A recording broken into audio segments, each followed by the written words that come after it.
Ashtavakra మహాగీత talk 16. ఇప్పటి వరకు అష్టవక్రుడిని జనకుడు అడిగాడు, ముక్తి, మోక్షం, జ్ఞానం, వైరాగ్యం ఎట్లా వస్తాయి? జిజ్ఞాసతో అడుగుతున్నాను, అంతులేని జిజ్ఞాసతో అడుగుతున్నాను, నాకు జవాబు చెప్పండి గురుదేవ అన్నప్పుడు అష్టవక్రుడు ఒక 19 సూత్రాల్లో ఏ విషయాల్లో మనిషి బందీ అయి ఉన్నాడు, శరీరం, మనస్సు, ఆలోచనలు, ఆస్తులు, పాస్తులు, అధికారం, మోహం, ఇట్లాంటి రకరకాల విషయాలు అవన్నీ తీసి పక్కకు జరిపితే మోక్షం, ముక్తి, జ్ఞానం నీ సహజ స్వభావం అని చెప్పిన తర్వాత అది వినగానే జనకుడు ఒక ఆకస్మిక అహోభావానికి లోనై ఒక తక్షణ అనుభూతితో ఒక మాట మాట్లాడుతున్నాడు. ఆశ్చర్యపోతూ రకరకాల విషయాలు చెప్పాడు. అహో ఆశ్చర్యం, నేను శరీరాన్ని కాదు, నేను మనసును కాదు, ఈ సమస్త సంసారము నాది కాదు. ఎంతో విరోధాభాష్యమైన సూత్రాల్ని అష్టవక్రుడికి చెప్తున్నాడు అంతులేని ఆశ్చర్యంతో. అహో ఆశ్చర్యం, నేను శరీరాన్ని స్పృశించకుండానే, ఈ సంసారాన్ని స్పృశించకుండానే వాటన్నిటికీ కేంద్రమై ఉన్నాను. ఈ సంసారము, శరీరము, మనస్సు ఉన్నా లేకపోయినా నేనున్నాను. వాటన్నిటికీ ప్రకాశాన్ని ఇస్తున్నది నేనే. అహో ఆశ్చర్యం. ఇట్లాంటి ఆశ్చర్యంతో ఉన్న నేను హఠాత్తుగా తెలుసుకున్నాను ఆత్మస్వరూపుణ్ణని, నిరంజనుణ్ణని, నిరాకారుణ్ణని, ఈ సమస్త విశ్వానికి మూలం నేనే అని నాకు మొత్తం తెలిసిపోయింది. ఇట్లాంటి తెలుసుకున్న నిపుణత కలిగిన నాకు నేనే నమస్కరించుకుంటున్నాను. అహోమహం నమో మహ్యం. ఈ సమస్త విశ్వాన్ని ఒక ద్రష్టగా చూస్తున్నాను. ఆ ద్రష్టను నేనే సాక్షిని. ఎలాగైతే అలలు సముద్రంలో కలిసిపోతాయో, ఎలాగైతే రకరకాల మట్టి పాత్రలు తిరిగి మట్టిలో కలుస్తాయో, ఎలాగైతే బంగార ఆభరణాల్లో ఉన్నది బంగారమే, అట్లా నా చుట్టూ సర్వవ్యాపితమైన రకరకాల విషయాల్లోనూ నేనే ఉన్నాను. ఇవన్నీ నాలోనే లయమవుతాయి. నాకు ఆత్మజ్ఞానానుభూతి స్పష్టంగా కలిగింది.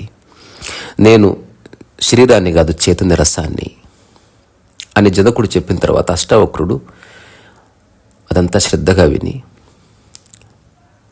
రకరకాల ప్రశ్నలు వేస్తున్నాడు.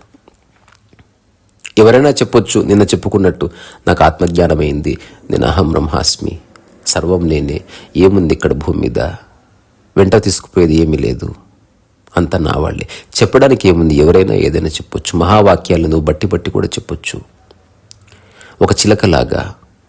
కానీ అది నీ అనుభవం అని ఎట్లా తెలుస్తుంది? సో కాలం యొక్క ప్రమాణంలో అనుభవం యొక్క ఆవిర్భావం ఎస్టాబ్లిష్ అవుతుంది. చెప్పినప్పుడు అందరూ సమానం, కానీ రాను రాను తెలుస్తుంది ఎవరు అదొక సహజమైన స్థితిలో దాన్ని అనుభవిస్తున్నారు, ఎవరు గుర్తుపెట్టుకొని అట్లా ఉండాలి కాబట్టి ఉంటున్నారు, ఎవరు నటిస్తున్నారు. సో అష్టావక్రుడు జనకుని రకరకాల ప్రశ్నలు వేశాడు. సో ఆలోచింపజేస్తున్నాడు. నేను చెప్పిన ప్రీతికరమైన మాటలు విని అక్కడి నుంచి నువ్వేమైనా ఒక నిర్ణయానికి వచ్చావా, నేను ఆత్మస్వరూపాన్ని అనే అనుభవం కాకుండానే, నేను దేహాన్ని కాదన్నావు, మరి చుట్టుపక్కల ఉన్న దేహాలు నీవి కాదు, మరి ఇంటికి వెళ్ళిన తర్వాత భార్య మరణిస్తే మరి నువ్వు బాధపడతావా? నువ్వు రాజ్యానికి తిరిగి వెళ్ళేలోపు ఇంకెవరైనా రాజ్యాన్ని ఆక్రమించుకొని నీ సింహాసనం మీద కూర్చుంటే నువ్వు చూడగలవా? నీ ఆత్మజ్ఞానానుభూతి నాకు అర్థమైంది, అందుకు అభినందనలు. కానీ అది నిజమా కాదా ఎట్లా తెలుసుకునేది? సో అష్టావక్రుడు చెప్తున్నాడు, ఒక జ్ఞానిగా నాకు తెలుసు, ఇలా చెప్పిన వాళ్ళు ఎన్నెన్ని మోసాలు చేశారు, ఇలా చెప్పిన వాళ్ళు ఎన్నెన్ని కామవాసనల్లో పడ్డారు, ఇట్లా చెప్పిన వాళ్ళు ఎన్ని అబద్ధాలు చెప్పారు, ఇట్లా చెప్పిన వాళ్ళు ఎంత డబ్బు సంపాదించుకున్నారు, ఇలా చెప్పిన వాళ్ళు ఎన్ని త్యాగాలు చేశారు, వాళ్ళు చెప్పిన దానికి చేస్తున్న దానికి ఏ పొంతన లేదు. ఓ జనక, నువ్వు అలాంటి కోవకు చెందిన వాడివేనా? నాకెట్లా తెలుస్తుంది, పోనీ నీకెట్లా తెలుస్తుంది ఈ అనుభవం నిఖార్సయింది అని? మన చుట్టుపక్కల ఉన్న వాళ్ళు ఎవరైనా హఠాత్తుగా ఇట్లాంటి ఘోషణ చేస్తే ఎవరూ గంభీరంగా తీసుకోరు. నేను చిన్న కథ విన్నా. ఆ కథ కంటే ముందు అష్టవక్రుడు జనకునితో అంటున్నాడు, ఉద్భూతం జ్ఞానదుర్మిత్రం అవధార్యాతి దుర్బల ఆశ్చర్యం కామమాకాంక్షేత్ కాలమంతా మనుశ్రిత. సో అష్టావక్రుడు జనకుడితో అంటున్నాడు, ఎంత ఆశ్చర్యం ఇది.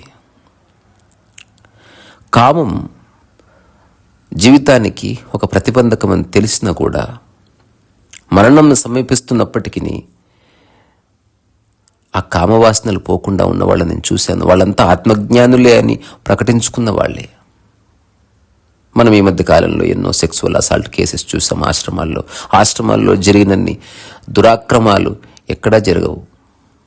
అక్కడ వెళుతున్న పని ఒకటి, జరుగుతున్న పని ఒకటి. నిన్ననే ఎవరో నాకు ఫోన్ చేసి చెప్పారు, పేరు చెప్పాను, ఆశ్రమం పేరు, కానీ ఆ గురువు గారు చెప్పారంట, నాతో సంభోగం చేస్తే, నాతో సన్నిహితంగా ఉంటే నీ గత జన్మ కర్మలన్నీ పోతాయని. తను ఏడుస్తూ నాకు ఫోన్ చేసింది. నాకు పెళ్ళయింది, 2 పిల్లలు. నేను అడిగాను, మరి ధైర్యంగా చెప్పగలవా అంటే చెప్పలేనండి. అంటే సరే, నీ జీవితం నీ ఇష్టం, కానీ అట్లాంటివి ఏమీ లేవు. ఎవరో చెప్పింది విశ్వసించడం మాని నీ సొంత కాళ్ళ మీద నువ్వు నిలబడు, ఆలోచించు. సో అష్టావక్రుడు జనకుడితో అంటున్నాడు, ఉద్భూతం జ్ఞాన దుర్మిత్రం అవధార్యాతి దుర్బల ఆశ్చర్యం కామమాకాంక్షేత్ కాలమంతం మనుశ్రిత. అంటే సమయం ముంచుకుపోతూ వస్తూ ఉంది, మరణ సమయం ఆసన్నమైంది, అయినప్పటికీ నీ కామవాసన పోదు.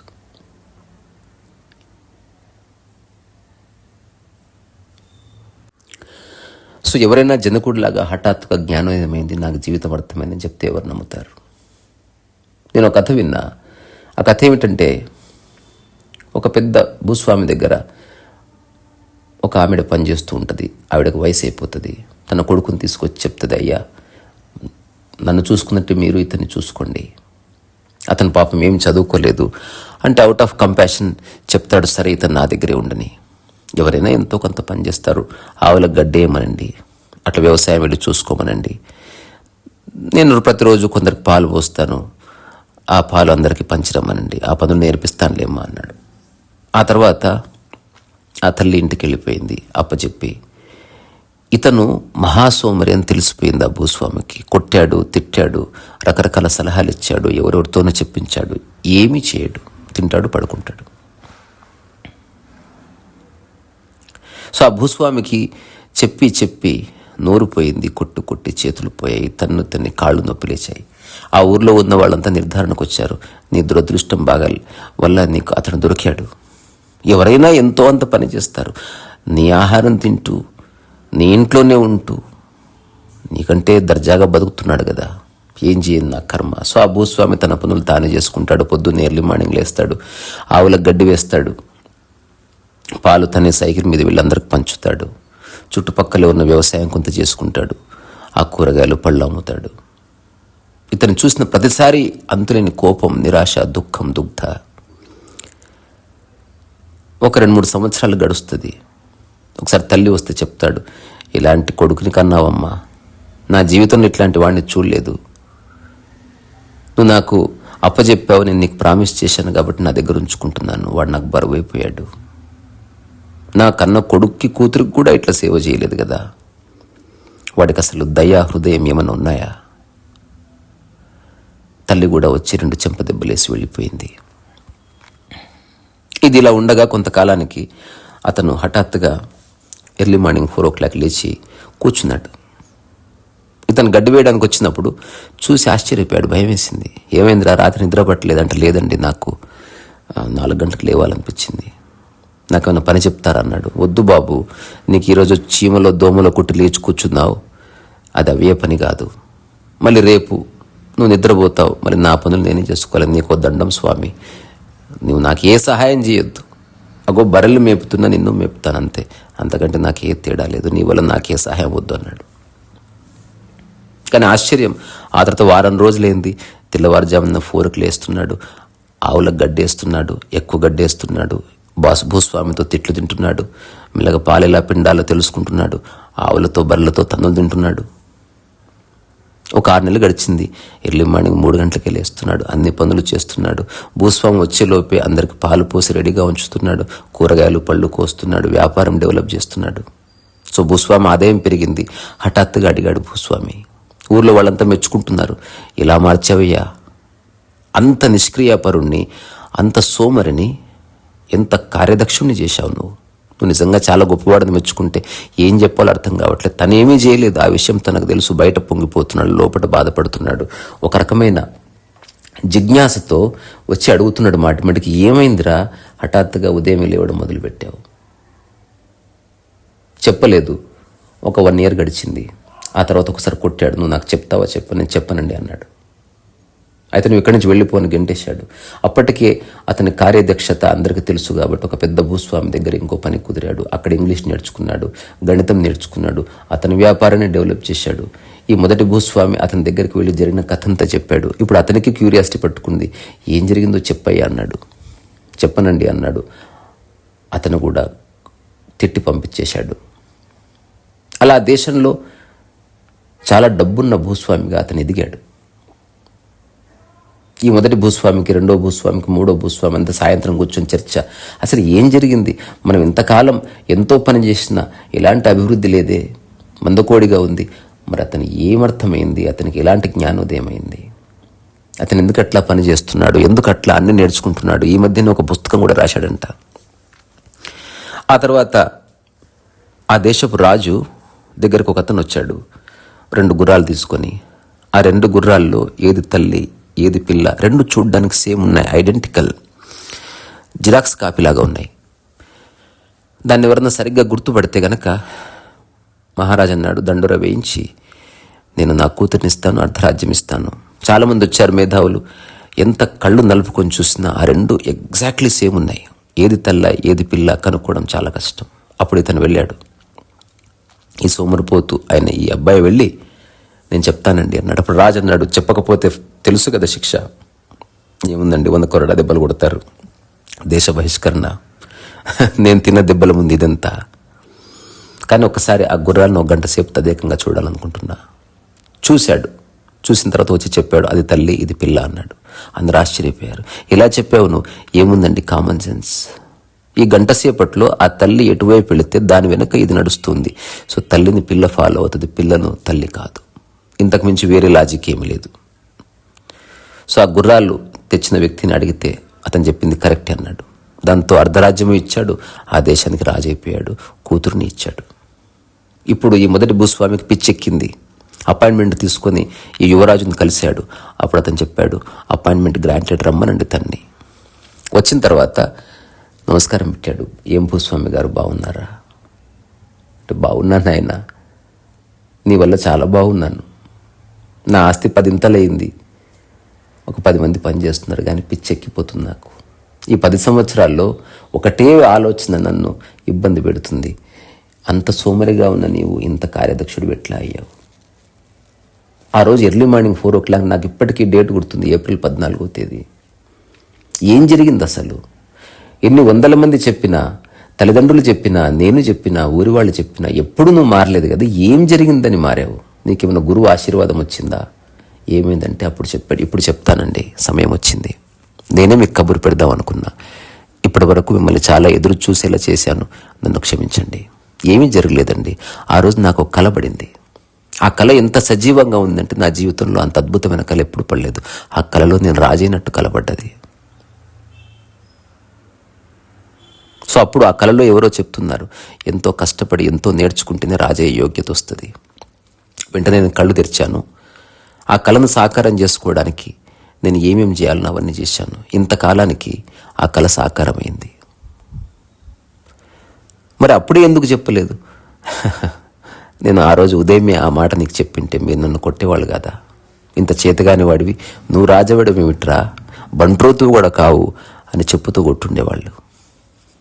సో ఇంతకాలం గడిచింది కాబట్టి మీకు నమ్మకం కుదిరిందంతే. సో అష్టావకుడితో జనకుడు ఆత్మజ్ఞానం గురించి చెప్పిన తర్వాత అష్టావకుడు అంటున్నాడు, హఠాత్తుగా అయ్యిందని చెప్తున్నావు, దానికి ప్రూఫ్ ఏమిటి? ఇప్పుడు ఈ కథలో ఒక 10 ఏళ్ళు గడిచింది, అతని కార్యదక్షత ప్రపంచం అంతా చూసింది కాబట్టి అతని కలపడ్డది, దానివల్ల మారనంటే ఎవరైనా నమ్మవలసిందే. దాన్ని ఎవరు కుతర్కించరు కదా. సో ఎట్లా ఎవరైతే ఆత్మజ్ఞానం కలిగింది, నేను చైతన్య స్వరూపాన్ని, చైతన్య రసాన్ని చెప్పుకున్నారో అట్లాంటి వాళ్ళంతా కామవాసన వల్ల ఎలాంటి లాభం లేదని తెలుసుకున్నారు. ఆత్మజ్ఞానం యొక్క మూలం అదే. అయినప్పటికీ వాళ్ళు రకరకాల విషయాసక్తుల్లో పడి మరణ సమయంలో కూడా గ్రస్తులై ఉన్నారు. నీవు అట్లాంటి వాడివేనా? ఒకసారి ఆలోచించుకొని చూసుకో అన్న అష్టావక్రుడు ఆ తర్వాత జనకునితో ఇంకొక సూత్రం చెప్పాడు. ఇహాముత్ర విరక్తస్య నిత్య వివేకిన ఆశ్చర్యం మోక్షకామస్య మోక్షాద్ ఏవం విభీషిక. ఇహాముత్ర విరక్తస్య నిత్య వివేకిన ఆశ్చర్యం మోక్షకామస్య మోక్షాద్ ఏవ విభీషిక. సో ఎంత ఆశ్చర్యం ఓ జనక, ఎంత ఆశ్చర్యం అంటే, సో జనకుడితో అష్టావక్రుడు అంటున్నాడు, ఇహాముత్ర విరక్తస్య నిత్య వివేకిన. ఎవరికైతే ఈ లోకము పరలోకము ఇట్లాంటి విషయాల పట్ల విరక్తి ఉందో, ఎవరైతే ఏది నిత్యము ఏది అనిత్యము ఇట్లాంటి విషయాల పట్ల ఒక వివేకాన్ని ప్రదర్శిస్తారో, ఎవరైతే నిరంతరం మోక్షాన్ని కోరుకుంటారో అట్లాంటి వాళ్ళకు కూడా మరణ సమయంలో భయం అనేది ఉంది. దీనికి కారణం ఏమిటి? సో ఇప్పుడు నువ్వు చెప్తున్నావు నాకు మోక్షమైందని, కానీ నీకు మరణించే సమయంలో శరీర భ్రాంతి వల్ల భయం ఏమన్నా కలుగుతుందా? అట్లాంటి వాళ్ళని నేను చూశాను. ఇంకా మరణం రాలేదు కరెక్టే, కానీ ఆ మరణ సమయంలో నీ వైఖరి ఏమిటి? సో అష్టావక్రుడు ఏ విషయం గురించి మాటికి చెప్తున్నాడంటే, సో ఒక్క చిన్న వర్షపు చినుకు పడగానే వర్షాకాలం వచ్చినట్టు కాదు, అడవిలో ఒక్క పువ్వు వికసించగానే ఆ అడవిలో వసంతం వచ్చినట్టు కాదు. అట్లాగే ఎవరైనా ఒక మాట ఒక గొప్ప జ్ఞానపు కాంతితో మాట్లాడగానే అతను జ్ఞానైపోయినట్టు కాదు. కొన్ని సంవత్సరాల నుంచి భోజనం లేక అలమటిస్తున్న వాడికి ఎవరైనా ఒక పచ్చడి ముద్ద పెట్టినా అతను 100 సార్లు నమస్కరించిపోతాడు. ఎంతో ఆశ్చర్యాన్ని ప్రకటిస్తాడు, 100 మందికి గొప్పగా చెప్పుకుంటాడు. దానికి కారణం ఏమిటి? ఇంతకాలం లేనిది హఠాత్తుగా వచ్చింది కాబట్టి. అంతకంటే అద్భుతమైన భోజనాలు చేస్తున్న వాళ్ళు నిరంతరం అందుబాటులో ఉన్నప్పుడు దాని పట్ల వాళ్ళకి ఆసక్తి ఉండదు. సో ఎండలో తిరిగి వచ్చేవాడికి ఒక చిన్న చెట్టు నీడ కనబడగానే అంతులేని తృప్తి అనుభవం కలుగుతుంది. అట్లా నేను చెప్తున్న రకరకాల ప్రీతికరమైన మాటలు విని నీకు అట్లాంటి ఒక ఉద్ఘోష చేయాలనిపించిందా? ఏ అనుభవం లేకుండానే ఊరికే ఊహించి ఓ కల్పన మాత్రంగా చెప్తున్నావా? ఎందుకంటే నేను చూశాను, అష్టావకుడు స్పష్టంగా చెప్తున్నాడు. చాలామంది జ్ఞానులకు ఈ విషయం తెలుసు. ఈ ఇహలోకంలోనూ ఏది లేదు, పరలోకంలోనూ ఏది లేదు. ఉన్నదేది శాశ్వతమైంది కాదు, అలాగే వెంట తీసుకుపోయేది లేదు. నిరంతరం ఒక పరమ స్వతంత్రతని వాళ్ళు కోరుకుంటారు. మోక్షం అంటే అదే. సో మోక్షం అంటే ఆత్యంతిక స్వతంత్రత, పరమ స్వతంత్రత. సో స్వతంత్రత కోరుకోవడం వేరు, నిజంగా స్వతంత్రతని అనుభవించడం వేరు. ఈ ప్రపంచంలో ఫ్రీడమ్ కోరుకోని వాడేవాడు. ఫ్రీడమ్ కావాలి అని తెలిసి మళ్ళీ ఉద్యోగంలో చేరి ఒక బాస్ కింద పనిచేస్తారు, ఒక సెలవు కోసం అర్రులు చాచుతారు. ఫ్రీడమ్ కావాలి అని ఒక చిన్న ఇల్లు కట్టుకొని ఇరుకైందని బాధపడతారు. ఫ్రీడమ్ కావాలి అని ఒంటి నిండా నగలేసుకొని తిరిగి ఆ నగల వల్ల దురదతో ఇబ్బంది పడతారు. ఫ్రీడమ్ కావాలి అని రకరకాల బంధాలు పెట్టుకుని ఆ బంధాలు ఇరుక్కొని నాకు విముక్తి కావాలి మొర్రు అని పారిపోతారు. నిజంగా ఫ్రీడమ్ కావాలా? అసలు అది ఎలా ఉంటుందో తెలుసా? సో అన్ని రకాల స్వాతంత్రాల యొక్క అంతిమ కంక్లూజన్ మోక్షం. ఏ బంధనాలు లేవు, అటువంటి మనసు అనుభవించే ఒక సహజ స్థితి. అట్లాంటి వాళ్ళు కూడా మరణించే సమయంలో శరీరం పట్ల ఒకానొక భ్రాంతిని, వ్యామోహాన్ని కలిగి ఉండడం నేను చూశాను. సో అప్పుడు అష్టావక్రుడు జనకుడితో చెప్తున్నవన్నీ అల్టిమేట్ విషయాలు. సో ఆధ్యాత్మికత యొక్క చరమస్థాయిలో ఉన్నవాడు చెప్పే విషయాలు. ఇవి ప్రాపంచిక విషయాలకు సంబంధించిన ఏ చర్చ లేదు. ఇది పతంజలి యోగ సూత్రం లాంటివి కాదు. ఇదొక పిన్నకిల్ ఆఫ్ అండర్స్టాండింగ్. ఒక శిఖర స్థాయికి సంబంధించిన విషయాన్ని ఇద్దరు మాట్లాడుకుంటున్నారు. అత్యంత ఆరోగ్యకరమైన సంవాదం ఇది. సో మనిషి యొక్క స్వభావం ఏమిటి? స్వతంత్రాన్ని కోరుకుంటూనే ఒకదాని నుంచి ఇంకొక దానిలోకి ప్రవేశిస్తాడు. ఒక పరతంత్రం నుంచి ఇంకో పరతంత్రంలోకి ప్రవేశిస్తాడు. ఒక పొలిటికల్ పార్టీ నుంచి ఇంకో పొలిటికల్ పార్టీకి ప్రవేశిస్తాడు. ఇంకొక ఇంటి నుంచి ఇంకొక ఇంటికి వెళ్తాడు. ఒక ఫ్రెండ్తో గొడవ అయితే ఇంకో ఫ్రెండ్ని పరిచయం చేసుకుంటాడు. ఒక ఉద్యోగం వదిలేస్తే ఇంకో ఉద్యోగంలో వెళతాడు. అక్కడ స్వతంత్రం వెతుకులాడుకుంటున్నాడు. కానీ ఉద్యోగంలో స్వతంత్రం లేదన్న రియలైజేషన్ ఎప్పటికీ కలగదు. సో అట్లాంటి రియలైజేషన్ వచ్చిన వాళ్ళు కొందరు ఉన్నారు. తెలిసినప్పటికీ తిరిగి తిరిగి అదే స్థితిలోకి, అదే పరతంత్రతలోకి వెళతారు. సో అట్లా నీవేమైనా ఒక అంతులేని భావ విషయంలో ఈ సూత్రాలని చెప్పావా? నిజంగా నీకు అనుభవం ఏందా? సో ఏదైనా మనం చెప్పినప్పుడు మన అనుభవంలో నుంచి చెప్తాం. సో మన అనుభవం మనం చూస్తున్న దాన్ని పోల్చి అక్కడి నుంచి మనం మాట్లాడతాం. అష్టావక్రుడు ఏం చెప్పినా అష్టావక్రుడు యొక్క మూలస్థితి నుంచి మాట్లాడుతున్నాడు. అట్లాంటి మూలస్థితి జనకుడిలో ఉందా, జస్ట్ మనసులో నుంచి ఈ మాటలన్నీ వస్తున్నాయా అని చెక్ చేస్తున్నాడు అంతే. ఆ తర్వాత అష్టావక్రుడు జనకుడితో అంటున్నాడు, ధీరస్తు భోజ్యమానోపి పీడ్యమానోపి సర్వదా ఆత్మానం కేవలం పశ్యన్ నతుష్యతి నకూప్యతి. అసలు ఒక్కొక్క సూత్రం రియల్లీ మెస్మరైజింగ్. అష్టావక్రుడు జనకుడితో అంటున్నాడు, ఎవరైతే ధీరులు ఉంటారో వాళ్ళు ఒక పక్క అనుభవిస్తూ ఒక పక్క పాండిత్యాన్ని ప్రదర్శిస్తూ మాట్లాడుతూ ఉన్నప్పటికీ లోపల వాళ్ళు స్పష్టంగా తెలుసుకుంటారు వాళ్ళ ఆత్మలే అని. అట్లాంటి వాళ్ళకి మోహము కానీ కోపం కానీ ఉంటుందా? సో ప్రపంచంలో ఉన్నందుకు మనం మాట్లాడక తప్పదు.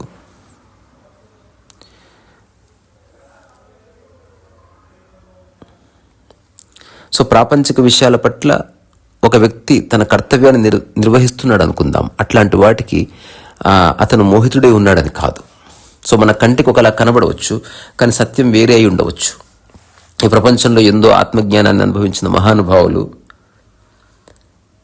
అలాంటి ధీర పురుషులు ఈ ప్రాపంచిక విషయాల్ని భోగిస్తున్నట్టే కనిపిస్తున్నారు. దాంతోపాటు అవసరం మేరకు మాట్లాడుతూ పండితుల్లాగాను చెలామణి అవుతున్నారు. కానీ లోపల నిరంతరం నిత్యం తెలుసుకుంటూనే ఉన్నారు, వీటితో నాకు సంబంధం లేదని. అట్లాంటి వాళ్ళని నేను చూశాను. మరి అట్లాంటి వాళ్ళు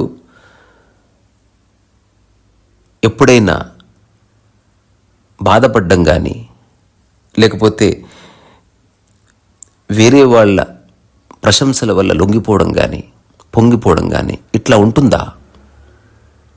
వాళ్ళ యొక్క మానసిక స్థితి ఎట్టిది? సో నువ్వెవరైనా, ఇప్పుడు నువ్వు ఒక రాజుగా ఉన్నావు, నువ్వు ప్రాపంచిక విషయంలో ఉన్నావు, నువ్వు వెళ్ళి రాజ్యాన్ని మళ్ళీ పరిపాలించాలి. ఇప్పుడు నేను చెప్పిన మాటలు విని రాజ్యం అంతా వృధా అని నువ్వు త్యాగం చేసి వెళ్ళిపోతావా? లేదా నువ్వు రాజ్యం చేస్తున్నావు అనుకో, అందరు అనుకుంటారు నువ్వు మామూలుగా అందరిలాగే భోగివే అని. కానీ నీకు లోపల తెలుసు నువ్వు త్యాగివి కాదు, భోగివి కాదు, నేను ఆత్మని అని. మరి అట్లాంటి సమయంలో నువ్వు ప్రజలకు చెప్పడానికి ప్రయత్నం చేస్తావా నేను ఎంత గొప్పవాడిని అని? నువ్వు గుర్తింపు కోరుకుంటున్నావా? ఒకవేళ ప్రజలందరూ నిన్ను భోగి అన్నారు అనుకుందాం, అయినప్పటికీ నువ్వు లోపల తెలుసుకొని నువ్వు ఆత్మని చెప్పకుండా ఉండిపోతావా? ఎవరు ఏదైనా అనుకొని దాంతో ఏ సంబంధం లేనట్టు పట్టనట్టు ఉండగలవా? సో అష్టావక్రుడు మనసు నుంచి వచ్చిన మాట ఎట్లా ఉంటుంది, అనుభవం నుంచి వచ్చిన మాట ఎట్లా ఉంటుంది అనే దాన్ని బైఫర్కేట్ చేస్తూ ఉన్నాడు, సరిగ్గా గమనిస్తే గనక. ఎందుకంటే ఎవరు చెప్పినా అదే చెప్పాలి. సో ఇప్పుడు ఆత్మజ్ఞానం అనేంత మాత్రాన నువ్వు ప్రపంచాన్ని వదిలి పారిపోలేదే. అట్లా పారిపోవడం కుదరదు కూడా. ప్రతి చోట ప్రపంచం ఉంది, ప్రతి చోట ఏదో ఒక పని చేయాలి. ఏ పని చేసినా ఏది పట్టుకున్నా నువ్వు భోగివన్న ఒక ఫీలింగ్ ఉంటుంది. చాలామంది నేను భోగిని కాదని చెప్పడానికి సన్యాసి డ్రెస్ వేసుకొని తిరగొచ్చు. కొందరు లోపల తెలుసుకుందా నేను భోగిని కాదు, తద్వారా నాకేది అంటుకోదు కాబట్టి ఒక రకమైన ఒక భోగ లాలసలో పడ్డారు. మరి నీ పరిస్థితి ఏమిటి? సో అష్టావకుడు చెప్తున్నాడు జనకునితో, సత్యం స్పష్టంగా కనిపిస్తూనే ఉంటుంది. అయినప్పటికీ మనిషి తెలిసి తెలిసి తెలిసి మూర్ఖత్వంలో పడతాడు, మూఢతలో పడతాడు, దీనత్వంలో పడతాడు. సో మోక్షం అంటే ప్రాపంచిక విషయాల పట్ల నీకు ఆసక్తి మరణించింది, జస్ట్ ప్రకృతి మిగిలింది. సో ఆసక్తి మరణించింది కరెక్టే, కానీ కర్తవ్యాన్ని నుంచి పారిపోమని కాదు. సో నిజమైన ధీర పురుషులు ఎవరైతే ఉంటారో వాళ్ళు త్యాగము చేయరు, అలాగని వాళ్ళు భోగంలోనూ ఉండరు. వాళ్ళు భోగులు కాదు, త్యాగులు కాదు. త్యాగం చేసేవాడు గుర్తింపు కోరుకునే చేస్తున్నాడు, భోగం చేసేవాడు గుర్తింపు కోరుకునే చేస్తున్నాడు. నాకు ₹1,00,00,000 కావాలి, బెంచ్ కార్ కావాలి, గుర్తింపు వస్తుంది. నేను నా ఆస్తి మొత్తం ఇచ్చేసాను, చివరికి బెంచ్ కార్తో సహా, మళ్ళీ గుర్తింపు వచ్చింది. ఏదో ఒక గుర్తింపు తనకు తృప్తినిస్తుంది. సో అట్లాంటి స్థితిలో నీవేమైనా ఉన్నావా? ఇప్పుడు నువ్వు వెళ్ళిపోయి నాకు ఆత్మజ్ఞానం ఏంది, అష్టావకుడు చెప్పిన మాట విన్న తర్వాత నేను డిక్లేర్ చేసి వచ్చాను, తద్వారా నాకేది అక్కర్లేదు అని వెళ్ళిపోయి తద్వారా పేరు సంపాదించుకొని అట్లా నువ్వు ఒక రకమైన సుఖాన్ని అనుభవిస్తావా? నీ వైఖరి ఏమిటి? సో అష్టావకుడు ఒక నిజమైన గురువు. నిజమైన గురువు నిన్ను చేసేది ఒక్కటే, రకరకాల ప్రశ్నలు వేసి నేనించే జవాబులు సంపాదించి నిజంగా ఇతని మనస్సు ప్రపంచంలో ఇరుక్కుపోయి ఒక మానసిక తలలోంచి మాట్లాడుతుందా, లేదా నిజంగానే అనుభవించి మాట్లాడుతుందా? తన అనుభవం నుంచి చూస్తాడు. సో అష్టావక్రుడి యొక్క సారం ఒకటే, ఈ ప్రాపంచికపరమైన నేను, ద ఐడెంటిటీ సమూలంగా పోయినప్పుడు ఆత్మజ్ఞానం యొక్క అనుభూతి సహజంగా ఒక స్వస్వరూపానుభూతిగా కలుగుతుంది. అది నువ్వు సాధించేది కాదు, నువ్వు సంపాదించుకునేది కాదు, తద్వారా నువ్వు క్లెయిమ్ కూడా చేసుకోవడానికి ఏమి లేదు. ఆ తర్వాత అష్టావక్రుడు జనకుడితో అంటున్నాడు, చేష్టమానం శరీరం స్వం పశ్యత్యన్య శరీరవత్ సంస్తవే చాపి నిందాయాం కథం క్షుభ్యేత్ మహాశయ. చేష్టమానం శరీరం స్వం పశ్యత్యన్య శరీరవత్ సంస్తవే చాపి నిందాయాం కథం క్షుభ్యేత్ మహాశయ. సో ఒక గ్రేట్ సోల్ తన శరీరాన్ని కూడా, శరీరం చేసే రకరకాల పనుల్ని సాక్షిగా చూస్తుంది. చేష్టమానం శరీరం స్వం పశ్యత్యన శరీరవత్. అసలు శరీరంతో ఏ సంబంధం లేనట్టు ఈ సమస్త లోకంలో ఉన్న అన్నిటినీ ఎంత ద్రష్టగా చూస్తావో శరీరం చేసే అన్ని చేష్టల్ని చూస్తుంది.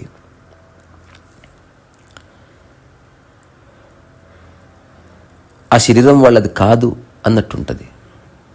సో అట్లాంటి స్థితిలో ఉన్న ఒక ఆత్మజ్ఞాని ప్రశంసలకి, నిందకి డిస్టర్బ్ అవుతాడా? సో నిత్యానందం అని పేరు పెట్టుకున్న ఒకానొక గురువు ఎక్కడో చదివిన కథ, ఇది కొన్ని సినిమాల్లో కూడా పెట్టారు. సో చిన్న కథ అతని గురించి ప్రచారంలో ఉంది, అతనికి ఎప్పుడు ఏ కోపం రాదని. సో ఒకసారి భూబల్లా వెళ్ళాడు. వెళ్ళి, స్వామీజీ మీ పేరేమిటి అంటే నిత్యానందం. ప్రవచనం కొంత అయింది, మళ్ళీ అడిగాడు, స్వామీజీ మీ పేరేమిటి? నిత్యానందం. అట్లా 10వసారి అడిగేసరికి, మూర్ఖుడా ఎన్నిసార్లు చెప్పాలరా నీకు, అర్థం కావడం లేదా నీకు? నిత్యానందం అని చెప్పాను కదా అని చిరాకు పడుతూ చెప్పాడు. సో అప్పుడు ఒక కథ యొక్క సారాంశం ఏమిటంటే, నిత్యానందం అని అనుకుంటున్నావు, కానీ నిన్ను టెస్ట్ చేసి చూశాను, నువ్వు నా మీద అరుస్తున్నావు. అప్పుడు ఆ గురువు గారు చెప్పారు, నేను ఊరికే పైపైన అరుస్తున్నాను, నాలో ఏ డిస్టర్బెన్స్ లేదు, జస్ట్ నేను నీకు ఒక విషయాన్ని స్పష్టంగా చెప్పే ప్రయత్నంలో అరుస్తున్నాను అంతే, అంతేగాని నా మీదేం కోపం లేదు. నిజంగా కోపడ్డా అతని యొక్క స్థితి పోయినట్టే. అంత డెలికేట్ అది. నేను చాలాసార్లు ఒక విషయం చెప్తాను. ఒక గరాజ్లో చాలా రకాల చెత్తలు ఉంటాయి. ఆ చెత్తలో ఇంకొక చెత్త విసిరేస్తే నీకు చెత్త ఉన్నట్టు కూడా తెలియదు, ఎందుకంటే చెత్తలో చెత్త కలిసిపోయింది అంతే. అట్లా కాకుండా చాలా క్లీన్గా ఉన్నటువంటి ఒకానొక గదిలో చిన్న చుక్కబడ్డా, చిన్న దుమ్ము రేణువు పడ్డా కూడా స్పష్టంగా కనిపిస్తుంది. సో ఆత్మజ్ఞానం యొక్క స్థితి, ఆత్మస్థితి అంత నిష్కల్మషమైనది. దాని మీద ఏమాత్రం చిన్న మరక ఉన్నా అది స్పష్టంగా కనిపిస్తుంది. సో అష్టావక్రుడు జనకుడితో అంటున్నాడు, చేష్టమానం శరీరం స్వం పశ్యత్యన్య శరీరవత్. సో ఎవరెవరైతే వాళ్ళ శరీరాలని వాళ్ళే వేరే శరీరంలాగా చూస్తూ ఉంటారో దాని పట్ల సాక్షిగా ఉంటారు.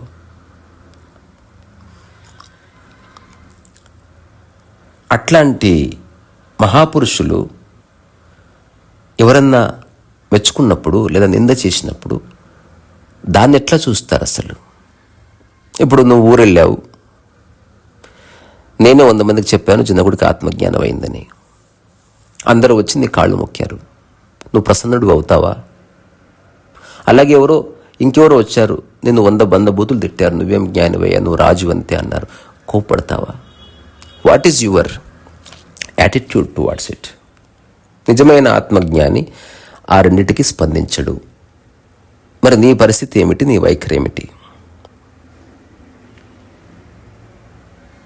సో ఈ సూత్రంలో చివరిలో సంస్థవే చాపి నిందాయం కథం క్షుభ్యేత్ మహాశయ. సో మామూలు ఆశయాలు ఉన్న వ్యక్తులు వేరే, ఈ ఆత్మజ్ఞానం పొలిగిన వాళ్ళంతా మహాశయులు. They have some special purpose on this planet earth. ఇప్పుడున్న గురువులంతా మహాశయాలతోనే పనిచేస్తారు. చిన్న చిన్న ఆశయాలు వాళ్ళు ఎందుకు పెట్టుకుంటారు? టీ కట్టు పెట్టుకోవడం, టీ అమ్మడం, ఇట్లాంటివి ఎందుకు చేస్తారు? వాళ్ళు మహాశయంతో వ్యాపారం చేస్తారు, మహాశయంతో పెద్ద పెద్ద విగ్రహాలు పెడతారు. సో ఒక విధంగా గుర్తింపు అక్కర్లే, ఇంకొక విధంగా గుర్తింపు కోసం ప్రయత్నం చేస్తున్నారేమో. నువ్వు కూడా ఆ కోవకే వస్తావా? ఎవరన్నా నిన్ను మెచ్చుకున్నారనుకో, మీరు చాలా అద్భుతమైన వ్యక్తి, మీరు ఆత్మజ్ఞాని, మీ అంత మహానుభావుడు ఇంకొకరు లేరు, మీ అంత మహాశయుడు ఒకరు లేరు, మీ అంత మహాపితామహుడు ఒకరు లేరు, మీరు శ్రీ శ్రీ శ్రీ పరమ పూజ్య జనక స్వామీజీ అని చెప్పినప్పుడు నువ్వు పొంగిపోతావా? అలాగే ఎవరైనా తిట్టినప్పుడు బాధపడతావా? సో నీ యొక్క వైఖరి ఏమిటి? అష్టావక్రుడు మాటి మాటి గుర్తు చేస్తున్నాడు. నేను ఒక చిన్న కథ రాశాను, ఇది నేను రాసిన కథే. జ్ఞానోదయ కథలు ఇదో కథ. బుద్ధుడు తన భిక్షాపాత్రతో భిక్షాటన చేస్తున్నాడు. ఒక ఇంటి దగ్గరికి వెళ్ళి ఓం వందే మణిపద్మేహం అని అడిగి నిలబడితే ఎవరో అయ్యా ఉండు తీసుకొచ్చి భిక్షను వేస్తాను అంటే చాలా నిశ్చలంగా ఒక ఓపికగా శ్రద్ధగా అట్లా నిలబడ్డాడు. ఎందుకంటే ఆత్మజ్ఞానం యొక్క ఒకానొక స్థితి సంపూర్ణ శ్రద్ధ, ఏ పని చేస్తే అక్కడే సంపూర్ణంగా ఉండడం. అప్పుడు సాక్షాత్తు పరమేశ్వరుడు ప్రత్యక్షమై వెనుక నుంచి పిలిచాడు, ఓ మహాత్మా మహాశయ బుద్ధ, నీ అంత గొప్పవాడిని నేను జీవితంలో ఎప్పుడు చూడలేదు. సో అందరూ నా దర్శనం కోరుకుంటారు, నేనే స్వయంగా దర్శనం ఇద్దామని దగ్గరకు వచ్చాను, ఒకసారి నా వైపు తిరిగి చూడు అన్నప్పుడు బుద్ధుడు నిశ్చలంగా అలా ఉండి మెల్లగా తిరిగి భిక్షాపాత్రను ఒక అరుగు మీద పెట్టి మెల్లగా నడుచుకుంటూ వచ్చి ఆ పరమేశ్వరుని చూశాడంట. అప్పుడు పరమేశ్వరుని కోపం వచ్చింది. నా అంతకు నేనుగా వస్తే నువ్వు నన్ను పట్టించుకోకుండా భిక్షాపాత్రకి ఇచ్చిన వాల్యూ కూడా నాకు ఇవ్వలేదు నువ్వు. నిజానికి నీ బదులు వేరే వాళ్ళు ఎవరైనా ఉంటే భిక్షాపాత్రను అట్లా నీళ్ళ గిరాటేసి అట్లా నా వైపు పరిగెత్తుకుని వచ్చేవాళ్ళు. ఏంటయ్యా నీ వైఖరి అన్నప్పుడు చాలా ప్రశాంత చిత్తంతో బుద్ధుడు అని చెప్పాడు అంటే, ఓ పరమేశ, ఒకప్పుడు నాకు భిక్షాపాత్ర వేరు, నాకు భిక్ష వేసే అమ్మ వేరు, నేను వేరు, పరమేశ్వరుడు వేరు. కానీ ఇప్పుడు భిక్షాపాత్ర ఎంతో మీరు అంతే. పరమేశ్వరునిలో భిక్షాపాత్ర చూస్తున్నా, అలాగే భిక్షాపాత్రలో పరమేశ్వరుని చూస్తున్నా. నా మనసులో ఉన్న అంతరాలన్నీ పోయాయి. నేను మొదట అటువైపు తిరిగి ఉన్నప్పుడు నన్ను మీరు ప్రశంసించారు. నేను భిక్షాపాత్ర పట్ల నా వైఖరి చూసి కోపం వచ్చి నన్ను నిందించారు కూడా. కానీ ప్రశంసకి నిందకి అతీతం నేను. అటువంటి ఒక మానసిక స్థితిలో నిలబడి ఉన్న నాకు ఇప్పుడు దేని మీద వ్యామోహం లేదు. అప్పుడు పరమేశ్వరుడు బుద్ధుడికి నమస్కరించి అట్లా వెళ్ళిపోయాడు. ఇదో చిన్న కథ. దాని సారం ఏమిటి? ఎప్పుడన్నా రుడ్యార్డ్ కిప్లింగ్ రాసిన ఒక బ్యూటిఫుల్ పోయం ఉంటుంది, ఇఫ్. అది సరదాగా చదువుతాను, వినండి. ఇది one of the famous poems in the world. నేను త్వరలో మేబీ నెక్స్ట్ ఇయర్ జనవరి ఫిబ్రవరి ప్రాంతంలో తప్పకుండా ఒక బుక్ రాస్తా. ప్రపంచంలో ఉన్న గ్రేటెస్ట్ 100 పోయమ్స్ని తెలుగులో ట్రాన్స్లేట్ చేసి వాళ్ళ డ్రాయింగ్స్ వేసి పరిచయం చేస్తా. తప్పక చదవాలి. ఎంత గ్రేట్ ఇన్సైట్ ఉంటాయి తెలుసా ఇందులో. ఈ అష్టావకుడు చెప్పిన ఒకానొక స్థితి గురించి ఇఫ్ పోయంలో క్లియర్గా రాయబడి ఉంటుంది. నేను ఊరికి సరదాగా చదివి దాన్ని 2-3 లైన్లు దాన్ని విడమరి చెప్పి ముగిస్తాను. If you can keep your head when all about you are losing theirs and blaming it on you. If you can trust yourself when all men doubt you, but make allowance for their doubting too.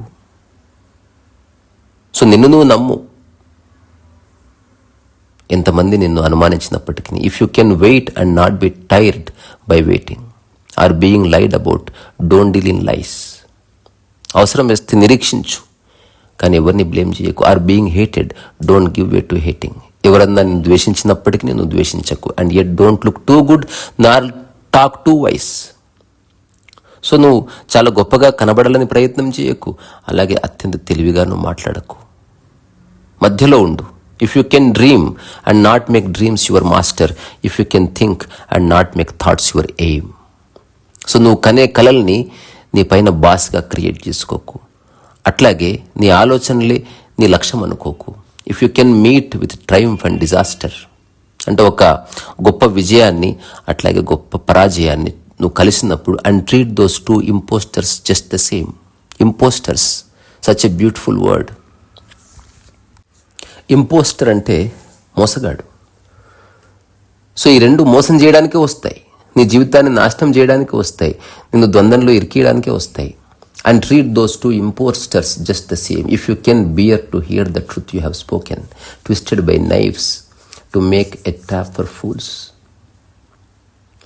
or watch the things you gave your life to broken, and stood up and build them up with worn out tools. ఎలాగైతే నీ జీవితం మొత్తం సర్వనాశనం అయిపోయినా నీ దగ్గర ఉన్న చిన్న చిన్న టూల్స్తో తిరిగి నిర్మించు. If you can make one heap of all your winnings and risk it on one ton of pitch and toss. నువ్వు చాలా విజయం సాధించినప్పటికీ ఆ మాయలు ఇరుక్కుపోకుండా తిరిగి మొదలుపెట్టు. అవసరమైతే అన్నిటిని వదిలేసిపో. And lose and start again at your beginnings and never breathe a word about your loss. నువ్వు మళ్ళీ తిరిగి ప్రారంభించవలసి వచ్చినా, ఇప్పటివరకు నువ్వు సాధించింది మొత్తం కోల్పోయినా, నువ్వు కోల్పోయిన దాని గురించి ఎప్పుడు ఎవరికి ఒక్క మాట కూడా చెప్పకు. If you can force your heart and nerve and sinew to serve your turn long after they are gone. And so hold on when there is nothing in you except the will which says to them hold on. నీ దగ్గర ఉన్నదంతా పోయినప్పటికీ బాధపడకు. ఇది నాకు చాలా నచ్చిన line. If you can talk with crowds and keep your virtue are walk with Kings. నువ్వు పెద్ద పెద్ద సభల్లో జనాలతో మాట్లాడవచ్చు, నువ్వు చాలా గొప్పవాడివి, నీ గొప్పదనం ప్రచారము జరగవచ్చు, తర్వాత నీ అదృష్టం బాగుండి నువ్వు గొప్ప గొప్ప రాజులతో మహానుభావులతో నడవవచ్చు. But Nar lose the common touch. నీ యొక్క సహజ స్వభావాన్ని, అత్యంత సాధారణతని ఎప్పుడు కోల్పోవద్దు. సో జనకుడితో అష్టావకుడిదే అంటున్నాడు. నేను చెప్పిన మాటలు విని ఆ మత్తులో ఇవన్నీ చెప్తున్నావు, ఆ పిట్ట కథలు. నేను చైతన్య స్వరూపాన్ని, ఆత్మజ్ఞానిని, అణువణువంతా నేనే ఉన్నాను. ఇది ఎవడన్నా చెప్తాడయ్యా? నువ్వేంది? ఎవడన్నా చెప్తాడు? నాలుగు తిరిగిన ప్రతి ఒక్కడు చెప్పదగ్గ అత్యంత తేలికైన సూత్రాలు నువ్వు నాకు చెప్తున్నావు. ఇవన్నీ నీ రాజాశ్రయంలో ఎందరో గొప్ప గొప్ప కవులు, ఆ తర్వాత వేదాల్ని ఇట్లాంటి వాటిని చెప్పిన వాళ్ళంతా చెప్పింది విని అందులో కొన్ని బ్యూటిఫుల్ వర్డ్స్, స్టేట్మెంట్స్ బట్టి నాకు చెప్తున్నావా? లేదా నువ్వు చెప్పింది నీ యొక్క చివరి జాగరణన? ఈ పదం గుర్తుపెట్టుకోండి. The ultimate awaken, the last awakening. ఇంక మళ్ళీ మళ్ళీ నిద్రలోకి మృతావస్థలోకి జారి పడిపోయేది లేదు. సో అష్టావక్రుడు ఈ విషయాన్ని చెప్తున్నాడు. జనకుడు నెక్స్ట్ చాప్టర్లో దీనికి జవాబులు ఇస్తాడు. సో ఈ 3rd చాప్టర్లో అష్టావక్రుడు ఇంకా 4 క్వశ్చన్స్ అడగబోతున్నాడు. రేపు వాటి గురించి చెప్పుకొని మెల్లగా మనం 4th చాప్టర్కి వెళదాం.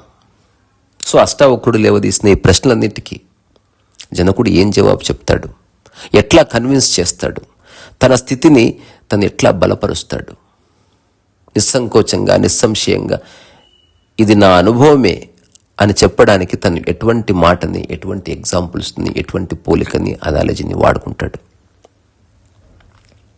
అష్టావక్ర మహాగీత నిజంగా ఒక అరుదైన ఆధ్యాత్మిక సౌరభం. అర్థమైన వాళ్ళ అదృష్టవంతులు. నిజంగా 2 ముక్కలు అందులో అర్థమైనా కూడా గ్రేట్ రెవల్యూషన్ కలుగుతుంది. అందులో ఏ సందేహం లేదు. ఇంత సటలెస్ట్ క్వశ్చన్స్ ఉన్నాయి అష్టావక్రుడు అడుగుతున్నవి. మీరు నిజంగా మీకు వింటే కనుక మీరు ఆశ్చర్యపోతారు. సో శరీరాన్ని నాది కాదన్నట్టు చూస్తున్నావు, కరెక్టే. మరి మరణ సమయంలో నీకు శరీర భ్రాంతి కలిగి ఏడుస్తావా? దాని పట్ల ఇంకా మోహం ఉందా?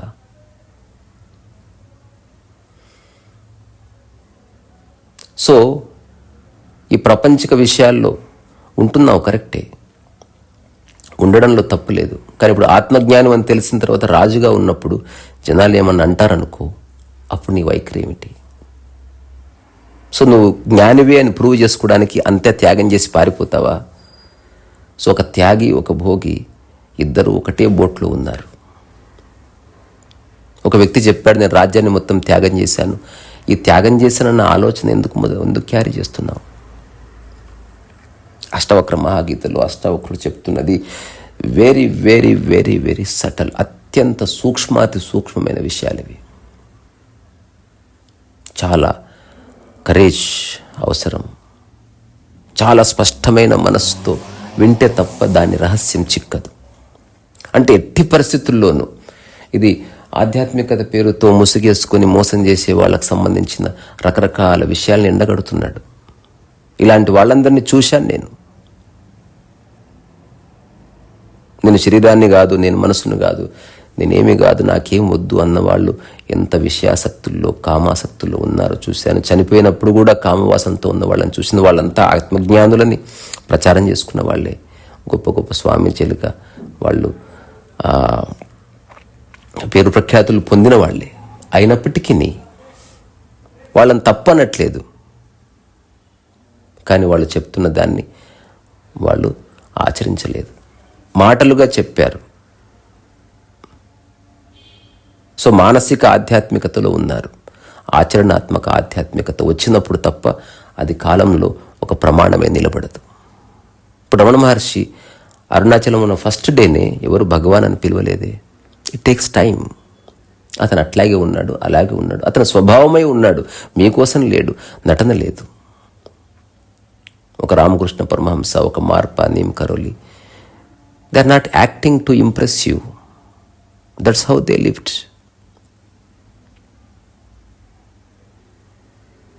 అష్టావక్రుడి స్థితి నుంచి గనక జీవితాన్ని చూస్తే, జీవితాన్ని దర్శించే కోణమే మారిపోతుంది. ఇప్పుడు ఈ ప్రపంచంలో ఉన్న ఆధ్యాత్మిక ఆశ్రమాలు ఏవి అష్టావక్ర మహాగీత చెప్పిన దానికి సంబంధించిన ఆ స్థాయిలో లేవు. ఇప్పుడు నేను చెప్తున్నాను ఒక మాట, నేను నా అనుభవాన్ని ప్రమాణంగా చేసి చెప్తున్నాను. నేను ఎందుకు ఆశ్రమం పెట్టను, ఎందుకు ఒక ఆఫీస్ పెట్టను, ఎందుకు త్యాగం చేయను, ఎందుకు సన్యాసం తీసుకోను? దానికి అంతటి కారణం ఒకటి, ఎప్పుడైతే నీకు మూలం అర్థమైందో నువ్వు ఎక్కడికి తప్పించుకోవాల్సిన అవసరం లేదు. సంసారంలోనే ఉంటూ సంసారాన్ని అంటకుండా ఉండొచ్చు. జనాలు ప్రశంసించని, తిట్టుకొని. నాకు ఎవరన్నా యూట్యూబ్లో నెగిటివ్ కామెంట్స్ పెట్టినప్పుడు నాకు ఒక 2-3 మిత్రులు ఉన్నారు, చాలా బాధపడతారు. నేను చెప్తాను, ఆ స్వేచ్ఛ వాళ్ళకు ఉండని. ఎవరైతే యూట్యూబ్లో అట్లా కామెంట్ పెడతారో చెప్తాను, మీరు నేరుగా వచ్చిందని అనవచ్చు. సో మీకు అంటే ఆనందంగా ఉందా అనండి. మీరు అన్నంత మాత్రాన నేను అదైపోను. మీరు అన్నా అనకపోయినా, మీరు ఉన్నా ఉన్నకపోయినా, నేనున్న స్థితి నాకు తెలుసు. నేను వేరే వాళ్ళని బ్లఫ్ చేయడం చాలా దూరం. నన్ను నేను ఎట్లా మోసం చేసుకుంటా? సో నిజమైన ఆత్మజ్ఞానం కలిగిన వాడు ప్రపంచాన్ని మోసం చేస్తున్నాడేమో, మోసం మొదట తనతోనే మొదలవుతుంది. సో ఒక అమ్మాయిని మొదట నువ్వు ప్రేమించాలంటే దాని యొక్క ఇంపాక్ట్ మొదట నీ మనసులో నువ్వు అనుభూతి చెంది, నీ శరీరం అనుభూతి చెందిన తర్వాత నువ్వు స్టెప్ తీసుకుంటావు. డైరెక్ట్గా నువ్వేం చేయవు. సో నీ అనుభవం నిజమైనప్పుడు నువ్వెందులో ఇరుక్కోవు. ప్రశంసలోను అభిశంసనలోను దేనిలోనూ నీ మనసు చిక్కుబడదు. నీకు అందులేని ఆనందము ఉండదు, బాధ ఉండదు. నా జ్ఞానోదయం కలిగింది అని చెప్పుకోవడం ఉండదు, నేను ప్రేమిస్తున్నానని చెప్పుకోవడం ఉండదు. నువ్వు ఒక స్వభావమే నిలబడతావంతే. అష్టావక్ర మహాగీత యొక్క సమగ్ర సారానికి నేను చూసిన చదివిన రకరకాల మంది యోగులు జ్ఞానుల్లో రమణ మహర్షి 100% ఫిట్ అవుతాడనమాట. నేను అందుకే ఒకనొక టాకీ పెట్టాను కూడా. అష్టావక్ర మహాగీత యొక్క సారం రమణ మహర్షి. నా స్థితిలో నుంచి నేనైతే అట్లా దర్శిస్తున్నాను. మీరు ఒప్పుకుంటారని కాదు, ఒప్పుకోరని కాదు, మిగతా వాళ్ళంతా లేరా అని కాదు, ఉన్నారు కాస్త అటో ఇటో, అందరూ గొప్పవాళ్లే, నేను ఎవరిని జడ్జ్ చేయడంలే. కానీ అష్టావక్ర మహాగీత యొక్క సారం కంప్లీట్ బీయింగ్ నేను రమణ తాతలు చూశాను. ఇక్కడి నుంచి రమణ తాతకి అట్లాగే ఈ భూమి మీద అందరిలోనూ చైతన్యాన్ని రగిలించడానికి వచ్చిన మహాగురువులకి, పరమగురువులకి, మాస్టర్స్కి, వాళ్ళు ఎవరైనప్పటికీ, దాంతోపాటు నా యూట్యూబ్ మిత్రులందరికీ, ఈ కుటుంబానందరికీ ఇక్కడి నుంచే శిరస్సు వంచి నమస్కారం చేస్తున్నా. నేను చెప్పింది జస్ట్ తర్కించకండి, బాగుంది బాగలేదని చెప్పడం కాదు. ఒకసారి ఆలోచించి ఉన్న చోటే గట్టు మీద పడండి. మళ్ళీ ఒక్క మాట చెప్పి ముగిస్తా. ఏ విషయాలు నేను ఇబ్బంది పెడుతున్నాయో, ఏ విషయాల్లో నువ్వు ఇరుక్కొని ఉన్నావో వాటిని గుర్తించు, వాటిని పక్కకు జరిపి చూడు. అంతకుమించి చేయవలసిందేమీ లేదు. రీసారసు వయసు.